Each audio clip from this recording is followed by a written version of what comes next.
We're going to discuss about censorship today. Does anyone still care about the topic? Huh? I noticed that people have embraced it. Back in 2014 or so, people found any censorship to be abhorrent. Now people actually required it. And the moment it came to me, the moment I realized that people actually covet censorship, was when I was using the service of Character AI. Now, for those of you who don't know what Character AI is, it's it's a website where you get to make chatbots. But back then, it was actually state of the art. Like, people couldn't believe that such a thing exists. And so I asked for a simple feature. Like, you managed to ask for stuff, and I just wanted to see a little forum where I could talk to the people that that use my bots and get feedback from them. It was just like a very basic bitch request, you know, like nothing too major. And again, like, this is a website that promoted creativity, allowed people to speak their mind, right? Like, making all these bots, and the response that I got wasn't from the top, you know, it wasn't from a moderator, it was from other people. We can't allow that because we don't have moderators. So, like, the idea that I could talk with other people without moderation, it was unthinkable. Like, the internet just doesn't work that way.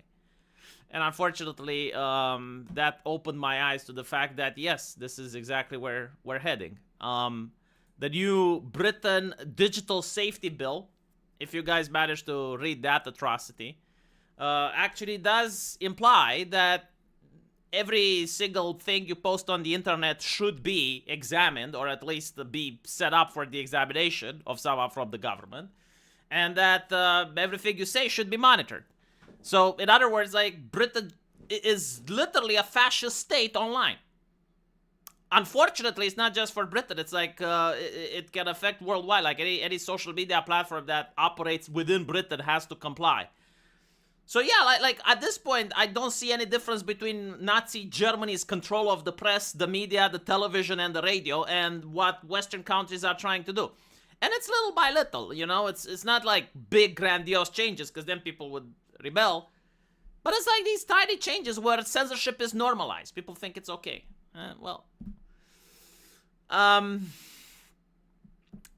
Same for private game servers with the Stop Killing game. The opponents argue they can't moderate the chat. Exactly. Like, to me, that was baffling. You know, when the idea of private servers came to be, I was thinking, okay, well, people are going to be upset because they're going to, you know, lose money or whatever other reasons. But, like, no. They're upset that they can't moderate. Like, the very fact that somewhere out there is playing a video game and they don't have a say in it. You know, I don't know how many of you are old enough. I mean, how many people we have in the chat? 75, right? 75 people. But I remember back in the day, I would open my computer. It would take 5 minutes to boot, right? Like, it was one of those old computers. And let's say you have an icon called Quake. Right? Like, literally, on my desktop, there was this thing called Quake Exe. And you would hit Quake Exe, and the game immediately launched. And then you'd click multiplayer, and you'd click join server, and that's it, right? Or you'd click multiplayer, and you'd click host server, and then people would start entering. There was no account, there was no password, no user, no nothing. That was it. You just double-clicked an executable, boom, you're in the game. Boom, you're playing the game. Just fucking seamless. No moderation, right? Like, there wasn't anyone. And so, like, people would wonder, but, like, what about children? Right? Like, what happened with kids? Well, back then, we didn't used to say children as in a 17-year-old that's married, has a child, and a job. Okay, that wasn't a child. Like, that's a teenager. Nowadays, the word children seem to apply even, especially, I seen in America, like, you have a black person that commits a shooting, and then it's like, oh, he was but a child, and you find out he's like 19 or some shit, you know?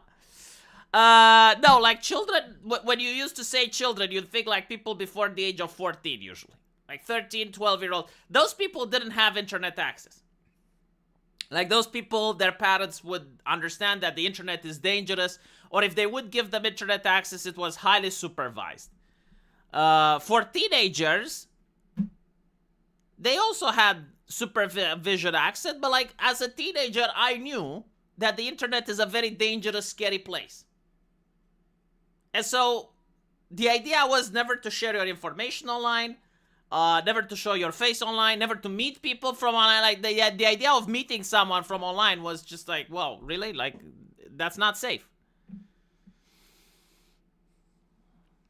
12 and below, more or less. Yeah, kind of like that. That's how my generation used to do it, right? Nowadays, it's like in Britain right now, this is what I find hilarious, right? So they say that you need to show your ID in order to log on Reddit. Because like Reddit has pornography, so the Online Safety Act, the very definition is obscene, right? Like safety. The Online Safety Act says that the whole reason of requiring people to show ID is because they want the internet to be safe. So at the same time, they also published that they want to lower the voting age to 16. So they want 16-year-olds to vote. So now you're going to be in a situation where you have a 17-year-old that's married, has a kid, is able to vote, but is not allowed to access Reddit. Make it make sense. Can anyone like tell me? Obviously, the politicians don't even read the bills. This is what's happening. Like, they don't even fucking care. Even in the age of AI, we can just put the bill through the AI and ask the AI, hey, does this make sense? Is this logical? Right? 17-year-old boys don't get married, be serious. Depends. In a city, probably not. In a rural area, I would be surprised if they don't. Zlixia Doppelganger, thank you for the $5. End all censorship and refuse to obey laws from other nations. Zlixia, one day, I want you to start a business and show me how it's done, because like you speak wisdom, but I just don't know how to implement your advice. Seriously, I'm not kidding. Like, if someone can show me how to implement the advice where you can just not censor yourself and not respect the laws of other nations online, I'll be like, wow, holy shit, I need to learn how to do it. Ted. Sorry, not Ted. Todd. Thank you for being a member. I hate this censorship. Anime versus live action. Yeah, well, let's talk a little bit about the whole situation with video games, fantasy versus reality, right?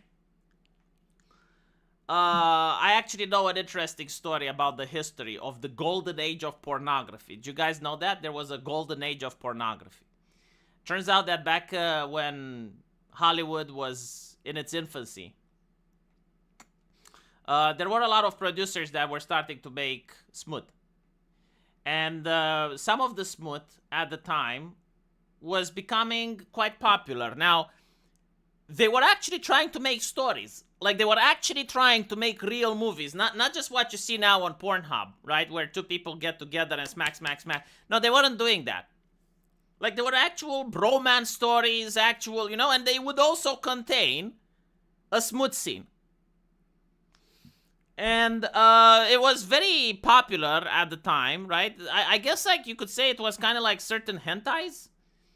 Again, the idea is that it actually has a story. So imagine Game of Thrones, but when Daenerys and Khal Drogo are doing it, like, it's actually displayed, right? Like, there's no shame in it. They show it. And it was getting really, really popular. Now, unfortunately, the state where that was happening was a Mormon state. And the Mormons, they started their own banking business because they too got censored. So, like, they too were being fed up. Their businesses were being censored. They were like, fuck this shit. You know, we're going to start our own parallel banking system, whatever. And the porn guys, like, they took advantage of that. And by the way, like, a lot of people are complaining that pornography is Jewish. Well, back then was real American, made by real American men. And the bankers, they didn't like that. There was one of the movies, I think it was called Debbie Doing Dallas or something like that. Debbie in Dallas. And it actually got mainstream. It got too popular, right? Like, from a niche community, that only a couple of people knew. It got really popular and it created a conversation. And so that's when the rules come in. Now, the original rules were, stuff like consent. It's like, look, you're doing a movie, right? And you're showing me, like, you're using real people. Like, there's real individuals there. And you're making a scene that's non-consensual. Well, how do I know that the person there actually consented for the role, right? Because, like, you're using actors. How do I know that the actor is genuinely consenting when I see that? So, like, we're going to err on the side of caution, and it's not going to have anything to do with, like, non-consent. Like, everything has to be vanilla. And then they crack down on a list of things, right? But those things were never meant for literature. It was never meant for drawings. It was never meant for video games. Like, literature like Game of Thrones, right? Like if you actually read Song of Ice and Ice and Fire, I mean, it breaks all of the fucking taboos. It has, like, underage characters, like Arya Stark or Joffrey is underage, right? There's even a scene where Tommen is underage and he has to go and sleep with his new bride. It's got, like, Tyrion falls in love with the miller's daughter, and Tywin, like, pays all the soldiers to run train on her. It's got incest in it. It's got Jaime Lannister and Cersei. It's got, like, coercion in it. It's got the scene that freaked out feminists. And so, like, those rules were never made for fiction, for literature, for video games, for art, right? And now that I guess, like, the new moral crusaders are trying to apply it to video games, you're going to get Pornhub, pretty much. Like, every single adult video game is just going to be plop, plop, plop. People are already complaining that there's too much slop in the adult industry. It's like, well, it is slop. Because anyone that actually would want to tell a story, anyone that would actually want to create a game, would have to invest money and would risk not having a single website where they can sell their video game from. So, like, this is why you have, like, the porn industry now, which is pretty, plop, plop, plop, just no emotion, nothing else besides just disgusting smut. And this is why people gravitate towards hentai, because, well, that actually does have some stories, does have some emotions or feeling. It is what it is, at the end of the day, it's not about the hentai. It's about the normalization of allowing moral busybodies who can't pass legislation the normal way to control the internet using payment processors. And the payment processors are more than happy to crack down on people. Like, look, I'm looking at what's happening in Britain right now and in Australia, right? So they want people to use their ID in order to access websites, because that's how it starts. It starts like, okay, well, an adult website on the internet is exactly like a bar. And when you go to the bar, you show ID. In my opinion, that's a dumb argument, because when you go into a bar, your interactions at the bar aren't logged. When you sit down and you do the hate speech with your buddies over a pint of beer, what you say over there isn't logged, right? But sure, okay, the issue is, like, what is a porn website? Is social media a pornographic website? Yes, it is. Like, on Twitter, you can actually see smut. On Discord, you can see smut. On Reddit, you can see smut. And this is why, like, in the UK, they're asking Reddit to show ID. Now, someone in the chat said, oh, use a VPN. Do you know what the law says? The law basically doesn't care. Like, the government doesn't want to enforce this. What the government says is that if you're a private company running in America, and a British person using a VPN logs onto your website, and that British person is underage, you're liable. Okay? Like, this is how the legislation is like. They don't give a shit. Right? Like you can get sued, you can get in legal trouble, Because like some underage kid from Britain, even though you region blocked it, right? Like you IP blocked the entire Britain. Like some kid over there logged in and used the VPN. It's your fault. It's not the kid's fault. It's not the parents' fault. It's no one's fault but yours. Now here's the interesting part. This is not about cracking down on pornography. Obviously, no one gives a shit about porn. Like the politicians watch porn. Their mom watches porn. Everyone watches porn, okay? Various degrees. Some watch more than others. But like they don't care and they have money invested in the industry. No, this is about controlling the internet. That's what it's about. It's not about, you know, like they genuinely like seriously, you think that the current establishment is like pious and they genuinely found Jesus and they want what's good for you? Like they want to go to heaven and they don't want to be alone, so they want to drag you kicking and screaming to heaven with them? Right? And so I want you to think of the system. Like, first of all, most people are going to use a VPN. Most people are going to comply, let's be honest. Especially in Britain, right? Like, in America, probably not so much. Like, in America, I noticed that Pornhub didn't even bother enforcing it because they're like, okay, we're going to have, like, this robust age verification. We're going to make sure that people who watch our website are verified. But who's gonna fucking do it? Who's gonna fucking do it? Who in Texas is actually going to show their face in order to access, right? Whatever. In Britain, they would. In Britain, it's papers, please, for a couple of years now. Now, imagine this. Imagine if you actually need an ID whenever you sign up on a website, right? So, like, you're signing up for a Facebook account, they require your ID. You sign up for a YouTube account, they require an ID. You want to use Google search, you need to show ID. Okay. What happens when they ban you based on ID?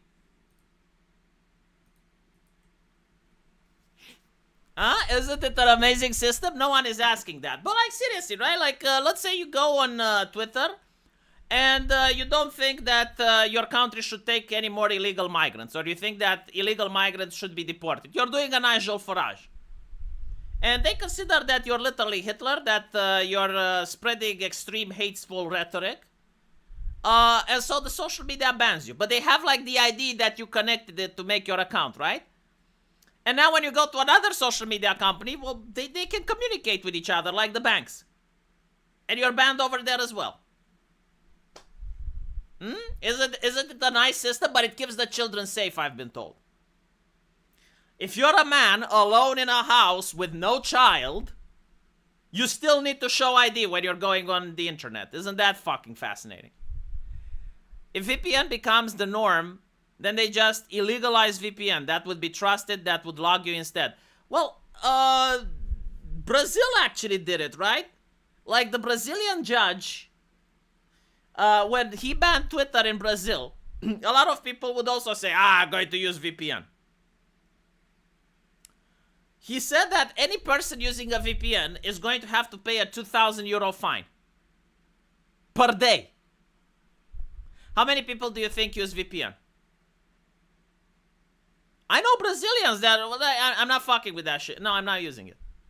Because it's the fear that you put in the public, right? And the fear drives compliance. And all you have to do is to make a couple of examples, maybe 2, 3, 4 people. You give them fine, you cripple them for life. You put them on television, and then everyone falls in line. Like, I don't understand, you know. I think like a lot of Westerners do not understand that authoritarianism works. That tyranny works. Like, there have been governments in human history that had tyranny and they were stable for decades, right? Like, entire generation grew and died under tyranny. Like, tyranny can be a way of life. And obviously, like, people who want to promote tyranny, they know how to do it. They have, like, historical examples of how it's being done. They have advisors. They have scientists that know exactly how much they can push. Maybe more people will use VPN after Destiny promoted it. Yeah, the thing with VPN in China, the way I understand it, the government knows about it. It usually doesn't crack down on it. Like, the government doesn't always want 100% compliance on everything. And so, like, for instance, a lot of Chinese people use VPNs in order to watch porn or to play video games from the West. The government knows and doesn't fucking care. Or like sometimes if you become successful, like there was this artist that was way too successful by selling Genshin art on Patreon. And because of that, he got in trouble. Now here's the thing. China stepped in, not because they cared about the guy doing Genshin art. They cared that he wasn't paying his taxes, like he was earning way too much. So like when you arrest him, you seize his assets and the government makes money. You send another message to the public, oh, look what happens. And that's that, right? The same thing is happening now. Like there's a lot of Chinese women that are writing boy love stories. I don't know what the fuck they're about, but I think it's like some yaoi shit, right? Like some homosexual stuff for women. There's like homosexual stuff for homosexuals. And there's like a type of homosexual relationship that women like. The one where men, usually like strong, powerful men, explore their vulnerabilities. Huh? Did you guys see any of that? Cringe as fuck. But like women like that. And so they were getting very popular with those stories, right? Like the ladies would read it. So what ends up happening? Well, they get arrested. Why they get arrested? Well, because they're making too much money. That.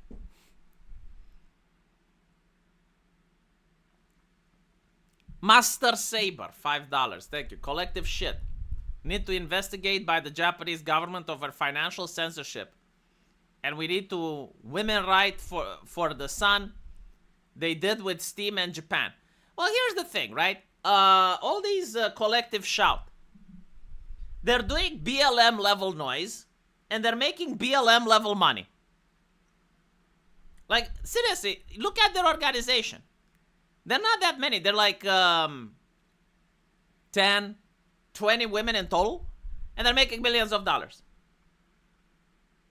Like, all they're doing is that they're finding out the commercial that's they consider obscene. Sometimes they find, like, genuinely obscene shit. Like, I looked at their website. They found someone making childlike dolls. No one is going to defend that, you know? But, like, they go around and they find... But other times they find nonsense. Like, they find the Playboy magazine commercials. Whatever the fuck. So they kick up a fuss about it. They cause some disturbance. Everyone is talking about them. Everyone is upset. It's pretty much what happened in the gaming community, right? And then they get donations. They get donations from politicians. They get donations from other people. If this was in Eastern Europe, I would assume they also do a little bit of blackmail. It would be common in Eastern Europe. It would be like, hey, pay us so we don't talk about you. But them, I don't know. You know, it's a Western organization, so maybe it applies by different standards.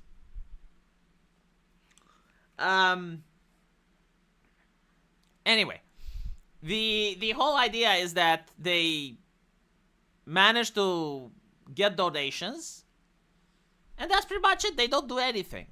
Like, they don't fix anything. They don't talk about any important issue. Like, you're not going to see them talk about immigration. You're not going to see them talk about the cartels. You're not going to see them talk about anything else. Besides, like, trivial shit that's really easy, low-hanging fruit that no one wants to defend.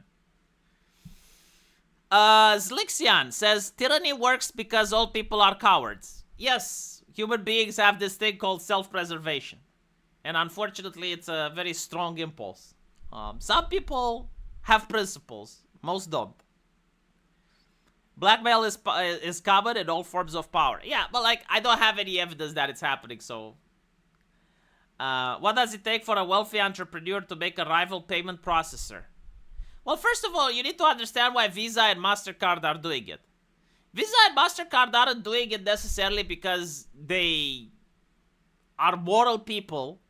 They're doing it because they got sued for facilitating payments with Pornhub. And someone accused, I think like the New York Times accused Pornhub of having underage material on the website. Although many people are saying that the accusation was false. And I tend to believe the people because, number one, I have never seen something like that on that website. Never. And I also have never heard anyone seeing it. So, like, if it was so prevalent, right, like I'm assuming that if anyone came up to that, like, they would be insanely outraged, right? Like, they would be like, what the fuck is this shit? And they would call the cops, right? And there would be an investigation. It wouldn't be swept under the rug. But there was a New York Times article saying that it exists, and Visa and MasterCard were accused of facilitating, and someone sued them. And so, like, they filed to a judge and say, look, we can't be sued. We're payment processors. And the judge goes, nope. And so if that's the case, right, like if you were to create another payment processor and you're allowing everything, well, you get sued. The only way out of this would be for the United States to actually pass a legislation where payment processors become like utility companies, right? Like, notice how no one is blaming the electric company for the shit that goes down on Pornhub, right? Like, no one is blaming the electric company for facilitating Pornhub's underage stuff. Because it would be madness. Like, they're a utility company. They give electricity to everybody. And the idea is, like, the payment processors, the payment cards should be the same. As long as something is legal, right, it should be allowed. And then they would stop worrying about their brand safety. Angry Dude, thank you for the $5. Saw your tweet earlier. Did you stop playing Nikkei? You need a Nikkei teacher? I will reach you. Actually, I did stop playing Nikkei because I got bored. I did everything. I finished the campaign. I got all of the waifus. And the game just becomes very repetitive after a while. So in my opinion, I completed Nikkei. Like, I did everything that was required. I managed to get my account to where I wanted it. And that's pretty much it. Like, there's no reason for me to keep playing. People keep saying crypto. The problem with crypto is that people don't use it. Like, if you... Steam actually removed crypto for this very reason. No one uses it. Like, there are some people that are worried about privacy, you know, the crypto bros, and they use it. But you cannot have a business on crypto. People just don't pay like that. And then I spoke with other people that did try to run their business on crypto, and they said, look, the coin fluctuates way too hard. Way too fucking hard. And so, like, one day I set my games for this amount, and it's like $20. The next day, it's $5. And I didn't change a thing. It's like just the coin fluctuated. And so, like, yeah, sure, you can calculate the fluctuations. And then you'd basically have to, like, withdraw the money immediately. Right? So, like, when it comes back, you have to convert it back again. And then the payment processors, they notice that you're doing this, and they crack down on that shit.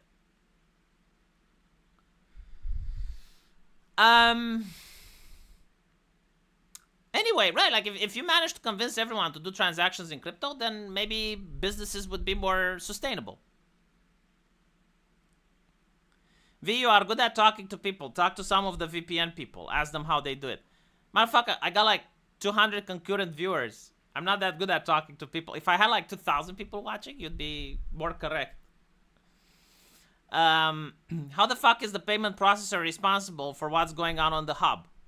Well, I don't know. Ask the judge. Like, a judge came up with the decision, right?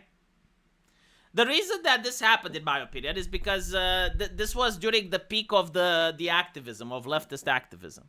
And again, like, they weren't interested in in cracking down on pornography. They were actually interested in making sure that activists have power.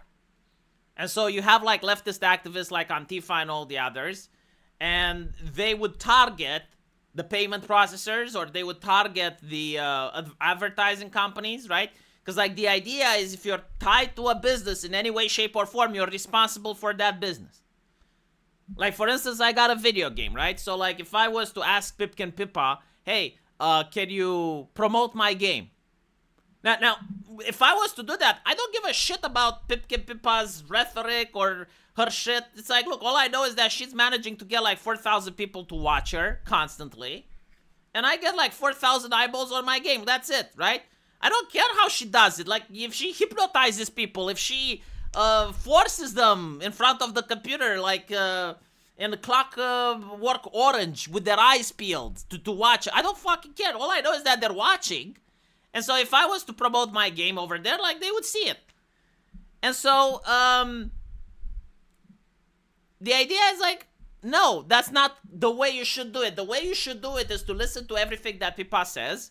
And if she says anything controversial, it reflects on my brand. And it's like, motherfucker, how would it reflect on my brand? Like, I don't care about Pippa herself. Like, to me, she would be a tool.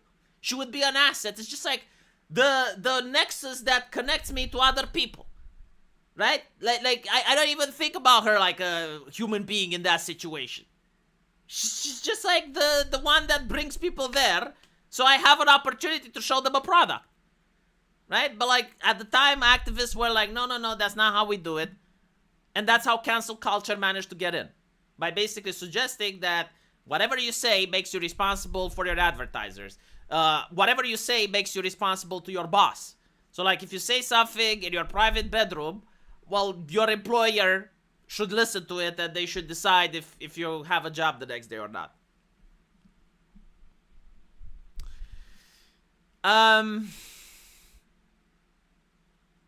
Another few years, we will see all millionaires, but with inflation. A pint of milk will be 100,000. Well, that's when the UBI can come in, right? The Universal Basic Income. Do you find it frustrating that people just don't get it? We walked ourselves into a society. I don't really find it frustrating. I think it's expected. Like, most people aren't interested in politics. Most people don't like to talk about this shit. Most people just have a day job, right? A 9 to 5. And they're worried about their family. And that's pretty much it. They don't think outside of that. And until something affects them, they don't care. And so this is why I wanted to talk today, because something may actually do affect the normies. And it's going to be very interesting if it does. Now, as you guys know, Elon Musk released the waifu. And the waifu got a shout out from Collective Shout. Right? So you have, what's her name? Annie, right? The Liberty Bell chick. And now Collective Shout decided that they're going to finish fucking with the video games and they're going to start fucking with Elon Musk. So they're saying pervert nerds are responsible for most of society's ill. Prove me wrong, and they're showing this AI chick. So let me get this straight, right? This feminist is using Elon Musk's platform to say, and she's using the platform to do her activism, to promote her outrage, to make money, to monetize herself. She got the blue check mark, right? And she's using the platform to say that Elon Musk is the reason for all of society's ills, when Elon Musk probably pays enough taxes that most than likely some of that is then taken and made into government grants to go to feminists like her.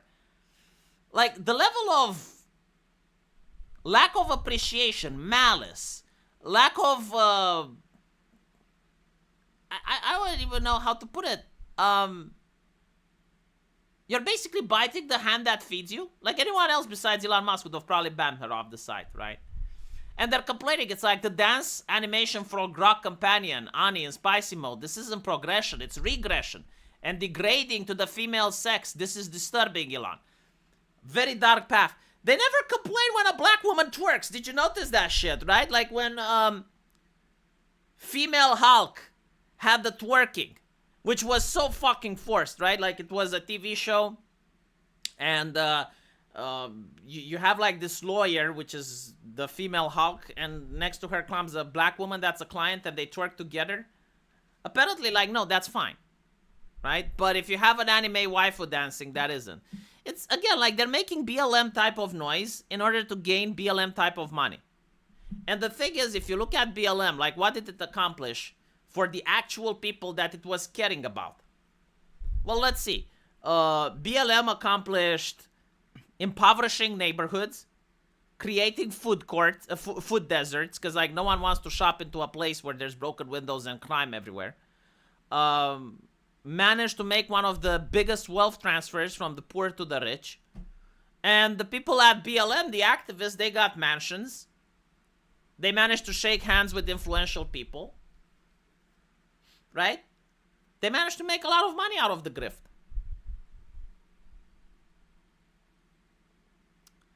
Tonushi, thank you for the €5. Employment is exchanging a percentage of your day or labor to an employer.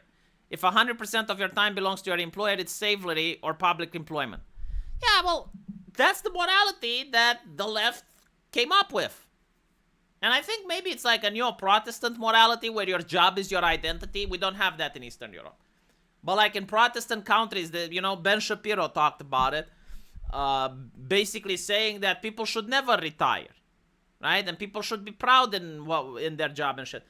And like there is some context to that. Yes, like you should, but like at the end of the day, your job shouldn't become your entire identity. If some person, after work decides to say something spicy at the tavern, that doesn't mean that he should get fired or that he's representing his job while doing that. Is a man not entitled to the sweat of the broad? No, says the feminist. Lots of civilizations tax their slaves below 50%. I'm trying to refute that, and I honestly don't think I can. I guess like the only difference is that you do have freedom, right? Like you can fuck off to another country. You can choose to be unemployed if you have family members. Like a slave doesn't do that. And a slave also works for more hours, right? So there's that. But no, like slavery itself, I think, is abolished in modern times because it's not economically feasible. Like, think about it, right? Let's say that you would have slaves. Like, what do you need? Well, you need to feed them, you need to house them, you need to clothe them, you need to provide them healthcare, you need armed guards to make sure that they don't run away. Meanwhile, let's say you get a bunch of illegal immigrants. You don't do anything. Like, they come to you, and if they talk back, if they misbehave, you threaten them with deportation. Like, the new system is objectively better, like in any way. And it's more moral. Why would anyone use slaves? There's no reason.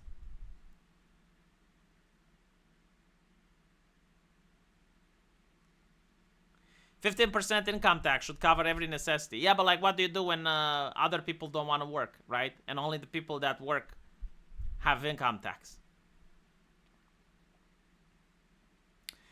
I'm from Canada. I think we're on our way there.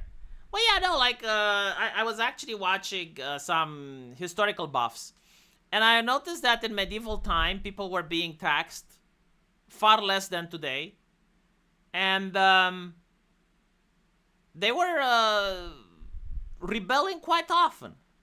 Like, the church would tax them, I think it was like 10% for the church tax and 15% for the nobility. So like 25% in total. And they would rebel. Like, you'd have peasant revolts over that shit. Nowadays, you're taxed almost 50%.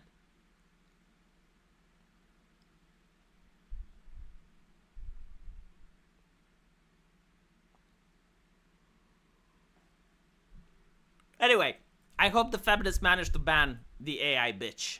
I really do, because then they would get enough people upset. And the only way that censorship can stop is if the normies get affected. That's it. When the normies start getting affected, that's when the conversation actually begins to move on. Now, let me tell you something else about censorship. There's this game, Ready or Not. Have you guys played it? I will show you the tutorial. Sorry, not the tutorial. I'll show you the trailer. Give me a second.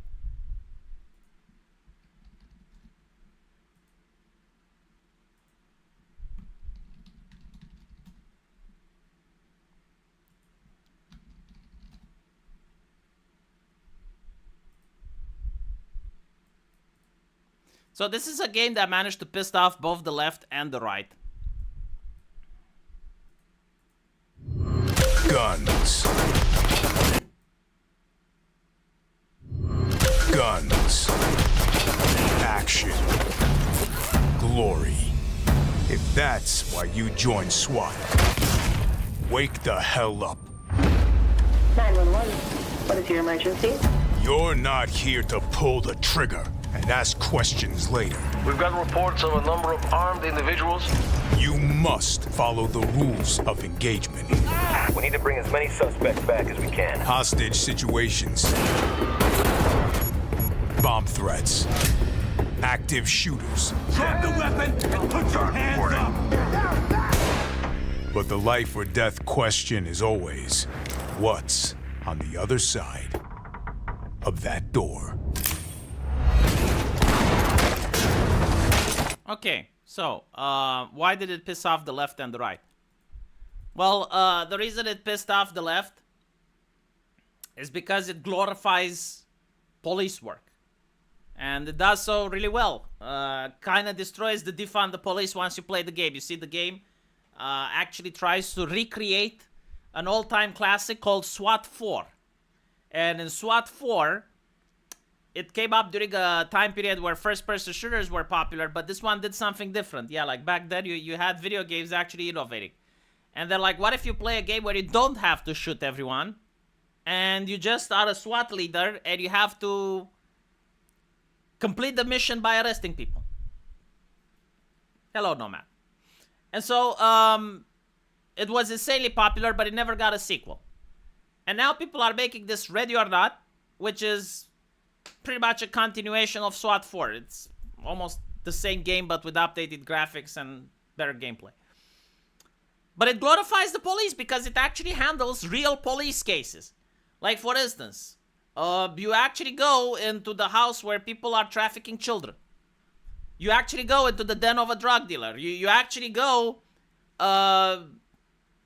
into a school and you try to stop a school shooting.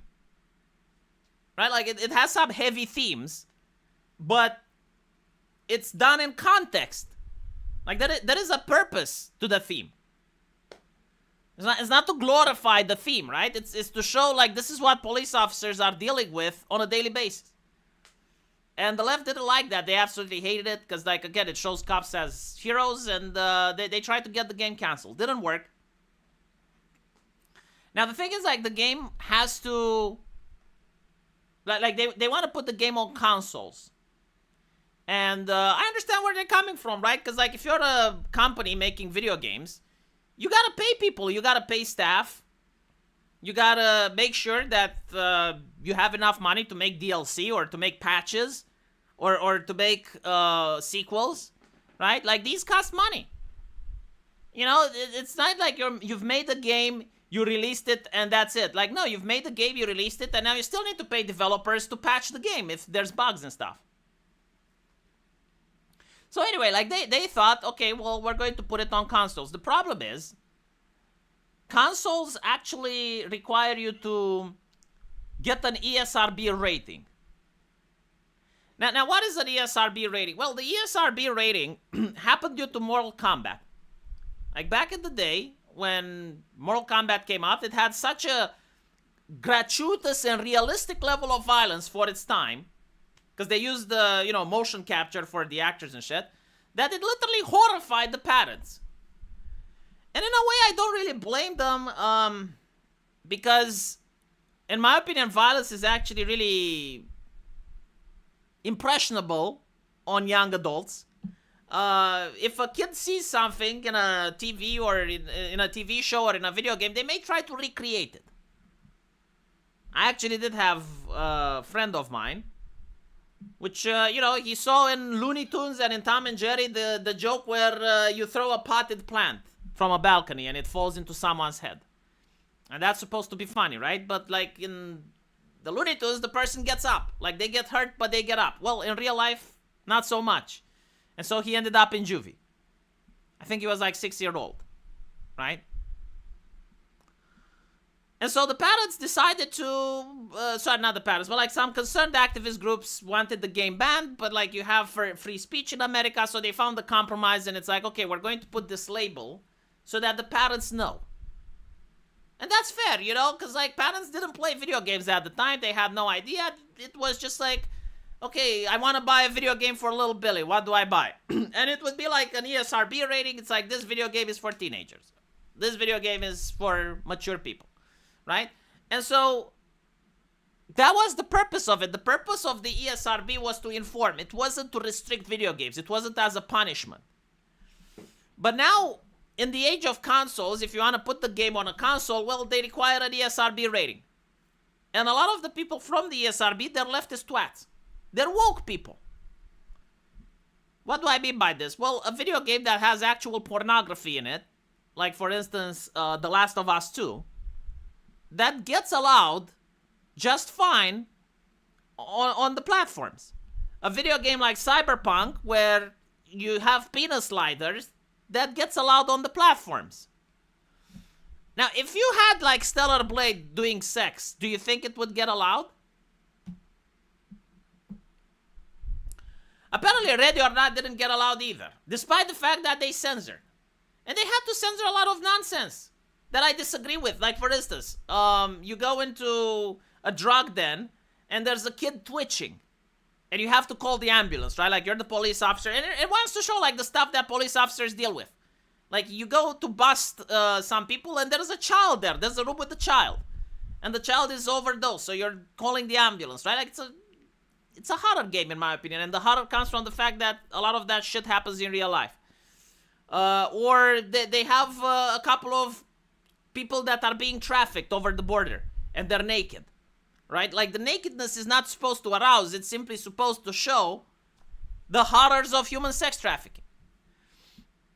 But, again, they had to censor that. They caused a lot of people to be upset. Most people don't understand why. When you sign up with Sony, when you sign up with Xbox, they actually force you so that the version of their game is the same everywhere. So you can't, like, censor for them and have, like, an uncensored version on the PC. Like, you have to censor across the board. And they did, and apparently it was still not enough. It still got an adult-only rating. And now they got the left pissed off and the right-wingers pissed off. And I think that people, you know, like, it's understandable why the ones that are like, no, like, corporations should actually be ideological. They should actually stand against censorship.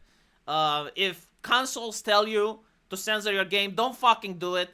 At the end of the day, you know, if enough companies do not censor the game, then the consoles themselves will have to change. So they want to put pressure on that. And I get it. But I think, like, the more productive route would be to put pressure on the ESRB system. The ESRB system is corrupt. It's not doing what it's supposed to be doing. And more importantly, like, it was supposed to let parents know. It wasn't supposed to regulate the market.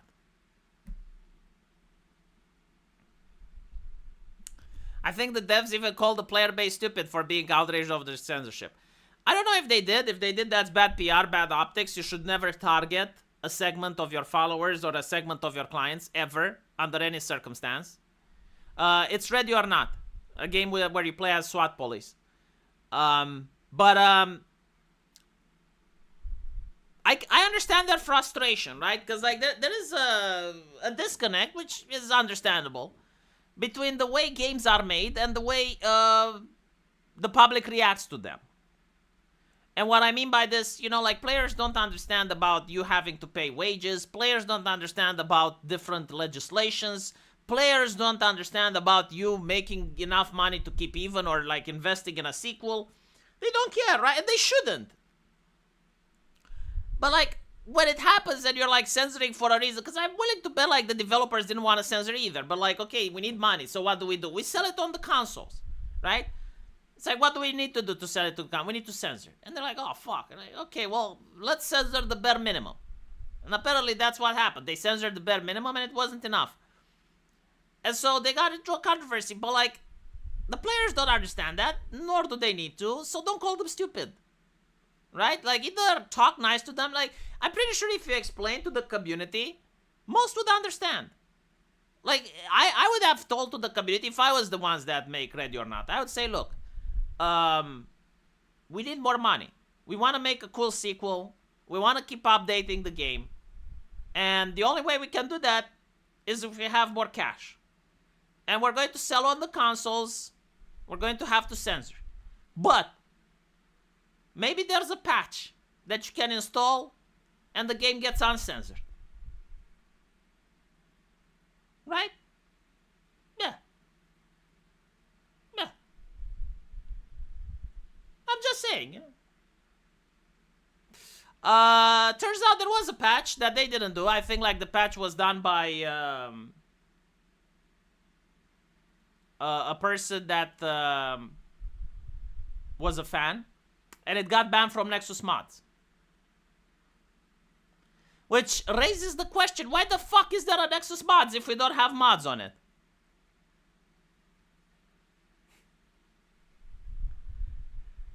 Having one version for PC and console also means worse performance and worse graphics. Yeah, but I think like the consoles now, they just don't let you do that.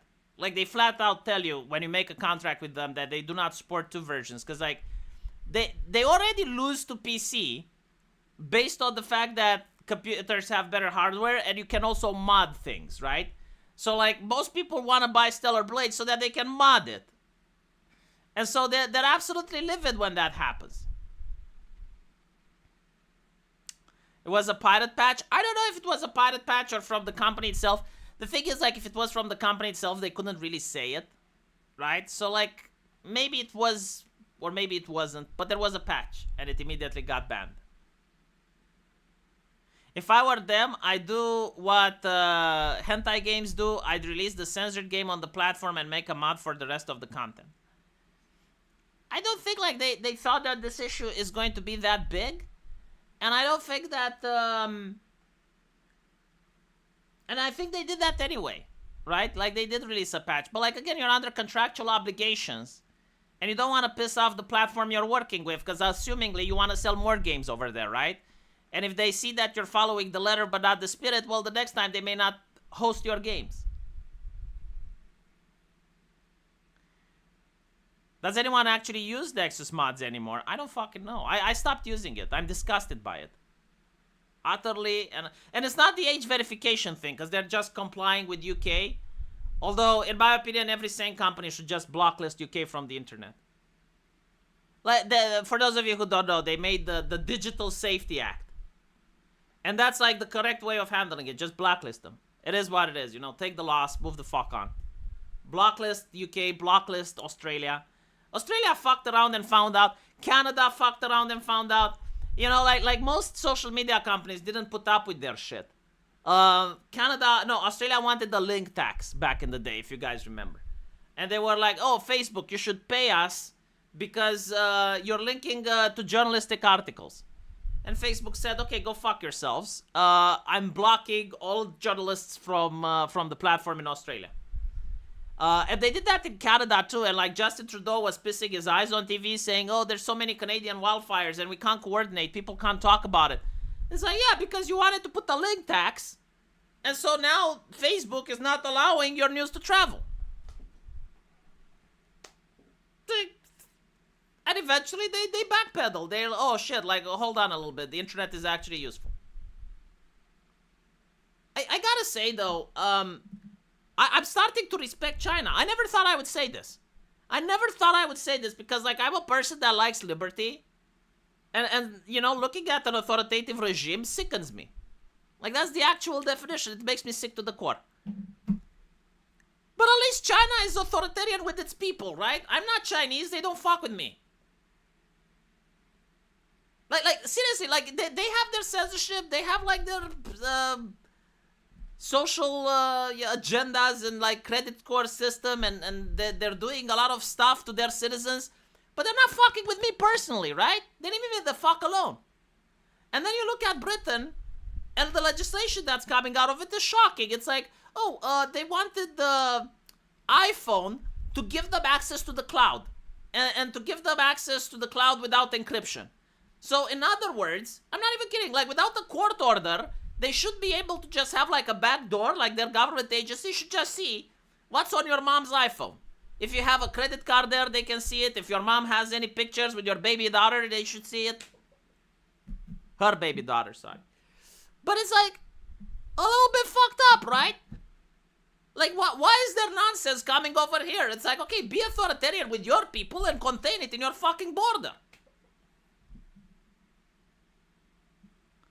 We forgot when Chinese people were buying masks and filter before the lockdowns. Well, they were actually helping me. I didn't want to wear a mask to begin with.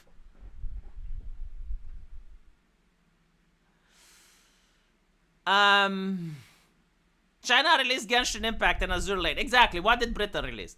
You know, I'm going to start judging countries by what culture they're releasing. Like what is the cultural aspect of your nation? What are you putting up? Like, what music are you singing? What art are you promoting? Nothing. You're worthless. Fucking worthless. The only thing you're doing is you're censoring other people.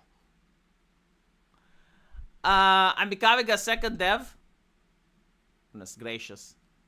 Will I be more dev than dev? If I put my mind to it. Can I out dev dev? I think I can. China released Genshin Impact. Yes. They screw with non-Chinese all the time. Yes, but like British people also screw with non-Chinese all the time. I'm comparing China to Britain now. Alright? Like there's nothing else in the universe. It's just China and Britain. And I have to decide which one of them I dislike more. And I'm coming to the conclusion, it's like, I'm sorry, but like China wins. Like on every aspect. Seriously, like if I was to move now and I was told it's like V, you gotta leave Romania. Why? The Russians are coming. Where the fuck do I go? Well, you got two choices, V.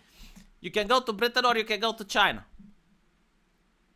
10 years ago, I would have been Britain. But now I realize how much they hate their men and how much they dislike people that look like me. Like that's how you say it. People that look like me. I'm like, you know what? I think like with the Chinese, I can learn the rules. I can learn the rules and I can cope better. Read some Confucianism, keep my head down. But at least I know that some woman won't complain that I'm looking at her at the gym. And make national headlines out of it.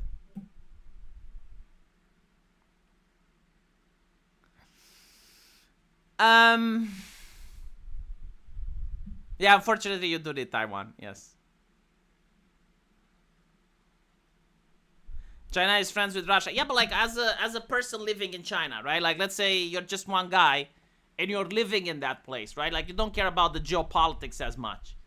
You just care, it's like, can I get a job? Am I going to be harassed on the street? Is everything expensive? Can I afford shit?